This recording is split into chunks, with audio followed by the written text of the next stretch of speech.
Hello viewers, आज हम पढ़ेंगे क्लास 10th चैप्टर नंबर 1 रासायनिक अभिक्रिया एवं समीकरण अर्थात केमिकल रिएक्शन एंड इक्वेशंस के बारे में। इस वीडियो में हम पढ़ेंगे कि रासायनिक अभिक्रिया और उनकी क्या क्या विशेषताएं होती है, रासायनिक समीकरण किसे कहते हैं, उन्हें कैसे लिखा जाता है और रासायनिक समीकरण को संतुलित कैसे किया जाता है। तो आइए स्टार्ट करते हैं।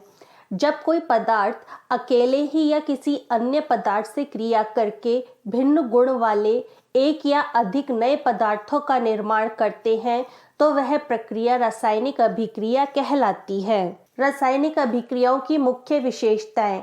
कुछ रासायनिक अभिक्रियाएं ऐसी होती हैं जिनमें गैस उत्पन्न होती है, किसी में अवक्षेप का निर्माण होता है, कुछ रासायनिक अभिक्रियाओं में रंग परिवर्तन होता है, कुछ रासायनिक अभिक्रियाओं के फलस्वरूप ताप में परिवर्तन होता है तथा कुछ रासायनिक अभिक्रियाओं में पदार्थों की अवस्था में भी परिवर्तन हो जाता है। रासायनिक समीकरण क्या होते हैं, उससे पहले अभिकारक और उत्पाद के बारे में जानते हैं। ऐसे पदार्थ जो रासायनिक अभिक्रिया में भाग लेते हैं अभिकारक कहलाते हैं। जैसे जिंक और सल्फ्यूरिक अम्ल मिलकर के जिंक सल्फेट और हाइड्रोजन का निर्माण करते हैं। यहाँ जिंक और सल्फ्यूरिक अम्ल अभिकारक कहलाएंगे।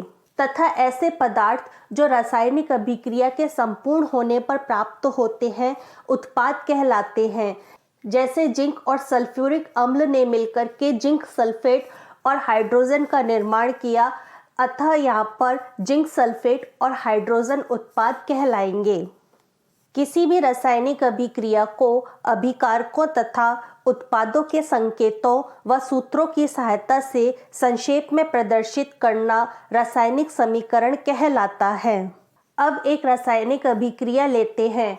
जब ऑक्सीजन की उपस्थिति में मैग्नीशियम रिबन का दहन होता है तब यह मैग्नीशियम ऑक्साइड में परिवर्तित हो जाता है। अब इसे हमें रासायनिक समीकरण में लिखना है, तो कैसे लिखेंगे? यहाँ हमारे पास दो अभिकारक मैग्नीशियम, ऑक्सीजन तथा उत्पाद मैग्नीशियम ऑक्साइड है। हम इन्हें इनके संकेत और सूत्रों में लिखेंगे। मैग्नीशियम के लिए Mg, ऑक्सीजन के लिए O2 तथा मैग्नीशियम का सूत्र MgO लिखा जाएगा। रासायनिक समीकरण को लिखने के लिए कुछ नियम होते हैं, आइए जानते हैं। हम ऊपर ली गई सेम रासायनिक अभिक्रिया लेते हैं कि जब ऑक्सीजन की उपस्थिति में मैग्नीशियम रिबन का दहन होता है तो यह मैग्नीशियम ऑक्साइड में परिवर्तित हो जाता है। इसे हमें रासायनिक समीकरण में लिखना है, तो इसे लिखने के लिए सबसे पहले हम दो साइड बना लेंगे। बाईं ओर अर्थात लेफ्ट हैंड साइड, दाईं ओर अर्थात राइट हैंड साइड। इस अभिक्रिया में प्रयुक्त अभिकारक अर्थात मैग्नीशियम और ऑक्सीजन को बाईं ओर लिख लेंगे। इसका अर्थ ये है कि हमेशा लिखे जाते हैं। अब अभिकारकों के सूत्रों के मध्य हम प्लस का चिन्ह लगा देते हैं। अब हम उत्पाद अर्थात मैग्नीशियम ऑक्साइड को दाईं ओर लिखते हैं। इसका मतलब ये है कि हमेशा उत्पाद दाईं ओर लिखे जाते हैं। अगर हमारे पास दो या दो से अधिक उत्पाद होते हैं तो उनके सूत्रों के मध्य हम प्लस का चिन्ह लगा देते हैं। अभिकारक व उत्पादों के मध्य तीर का प्रयोग किया जाता है जो कि अभिक्रिया की प्रगति या उसकी दिशा को प्रदर्शित करता है। अतः हमारा रासायनिक समीकरण हो जाएगा Mg प्लस O2 तीर का निशान MgO। आपने पिछली कक्षाओं में द्रव्यमान के संरक्षण का नियम पढ़ा होगा। किसी भी रासायनिक अभिक्रिया में द्रव्यमान का ना तो निर्माण होता है और ना ही विनाश, अर्थात किसी भी रासायनिक अभिक्रिया के उत्पाद तत्वों का कुल द्रव्यमान अभिकारक तत्वों के कुल द्रव्यमान के बराबर होता है। दूसरे शब्दों में रासायनिक अभिक्रिया के पहले एवं उसके पश्चात प्रत्येक तत्व के परमाणुओं की संख्या समान रहती है, इसलिए हमें कंकाली समीकरण को संतुलित करना आवश्यक होता है। वह रासायनिक समीकरण जिसमें अभिकारक तथा तत्वों के परमाणुओं की संख्याएं समान नहीं होती हैं असंतुलित रासायनिक समीकरण या कंकाली समीकरण कहा जाता है। जबकि संतुलित रासायनिक समीकरण वे समीकरण होते हैं जिसमें अभिकारक और उत्पाद के प्रत्येक तत्व के परमाणुओं की संख्या समान होती है। रासायनिक समीकरण को संतुलित कैसे किया जाता है, आइए जानते हैं। दिए गए रासायनिक समीकरण में तीर के निशान के दोनों ओर के तत्वों के परमाणुओं की संख्या की तुलना करते हैं। हम देखते हैं कि तीर के निशान के दोनों ओर के प्रत्येक तत्व के परमाणुओं की संख्या समान है, इसलिए यह एक संतुलित रासायनिक समीकरण है। आइए एक रासायनिक समीकरण को संतुलित करने का प्रयास करते हैं। यह एक असंतुलित रासायनिक समीकरण है क्योंकि इसमें अभिकारक और उत्पाद के तत्वों की संख्या अलग अलग है। आइए इसे संतुलित करने का प्रयास करते हैं। रासायनिक समीकरण को संतुलित करने के लिए सबसे पहले प्रत्येक सूत्र के चारों ओर एक बॉक्स बना लेंगे। ध्यान रखें कि समीकरण को संतुलित करते समय बॉक्स के अंदर कोई भी परिवर्तन नहीं किया जाता। अब असंतुलित समीकरण में उपस्थित विभिन्न तत्वों के परमाणुओं की संख्या की एक सूची बना लेंगे। इस पूरी अभिक्रिया में 3 तत्व हैं, Fe अर्थात iron, H hydrogen, O oxygen. हमने तत्व के नीचे सारे तत्व लिख लिए हैं। अब अभिकारक के कॉलम में इन तत्वों की परमाणु संख्या लिखते हैं। अभिकारक में आयरन परमाणु की संख्या 1 है, हाइड्रोजन परमाणु की संख्या 2 एवं ऑक्सीजन परमाणु की संख्या 1 है। अब उत्पाद में परमाणुओं की संख्या लिखते हैं। यहाँ आयरन परमाणु 3, हाइड्रोजन 2 और ऑक्सीजन परमाणु की संख्या 4 है। हम सबसे पहले अधिक परमाणु वाले यौगिक को संतुलित करेंगे। वह अभिकारक और उत्पाद दोनों में से कोई भी हो सकता है।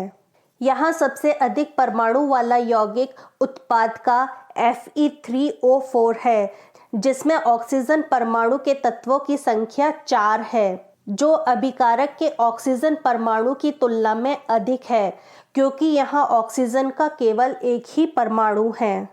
तो सबसे पहले हम ऑक्सीजन के परमाणुओं को संतुलित करेंगे। अभिकारक में ऑक्सीजन के परमाणु को संतुलित करने के लिए 1, 2, 3 गुणांक को लगाकर देखते हैं। हम देखते हैं कि अब भी उत्पाद के परमाणुओं की संख्या अधिक है। जैसे ही हम 4 का गुणांक लगाते हैं तो दोनों तरफ ऑक्सीजन परमाणु बराबर हो जाते हैं। ये बात अवश्य ध्यान रखें कि परमाणुओं की संख्या को बराबर करने के लिए हम अभिक्रिया में शामिल तत्वों तथा यौगिकों के सूत्रों को नहीं बदल सकते। जैसे कि ऑक्सीजन परमाणु को संतुलित करने के लिए हम 4 गुणांक लगाकर 4H2O लिख सकते हैं, लेकिन इस प्रकार नहीं लिख सकते। अब हमारा समीकरण आंशिक रूप से संतुलित हो गया है। आयरन तथा हाइड्रोजन परमाणु अब भी संतुलित नहीं हैं। इनमें से किसी एक तत्व को चुनकर आगे बढ़ते हैं। अब हम आंशिक रूप से संतुलित समीकरण में हाइड्रोजन परमाणु को संतुलित करने का प्रयास करते हैं। आप सोचेंगे कि हाइड्रोजन परमाणु तो पहले ही संतुलित थे। दोनों अभिकारक व उत्पाद में हाइड्रोजन की संख्या बराबर थी, लेकिन H2O के आगे 4 का गुणांक लगाते ही अभिकारक में हाइड्रोजन परमाणु की संख्या 8 हो गई, जो कि उत्पाद के हाइड्रोजन परमाणु की संख्या से अधिक है।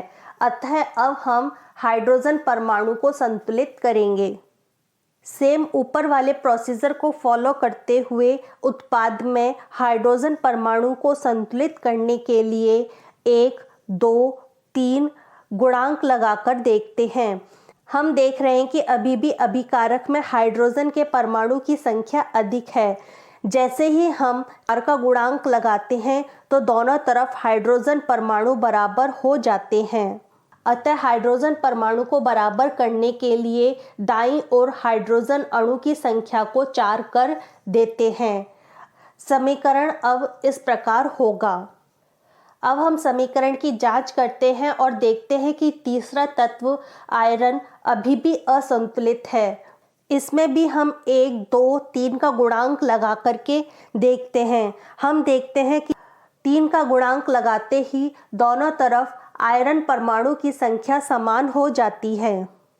आयरन को संतुलित करने के लिए हम बाईं ओर आयरन के 3 परमाणु ले लेते हैं। अंत में इस संतुलित समीकरण की जांच के लिए हम समीकरण में दोनों ओर के तत्वों के परमाणुओं की संख्याओं की तुलना करते हैं।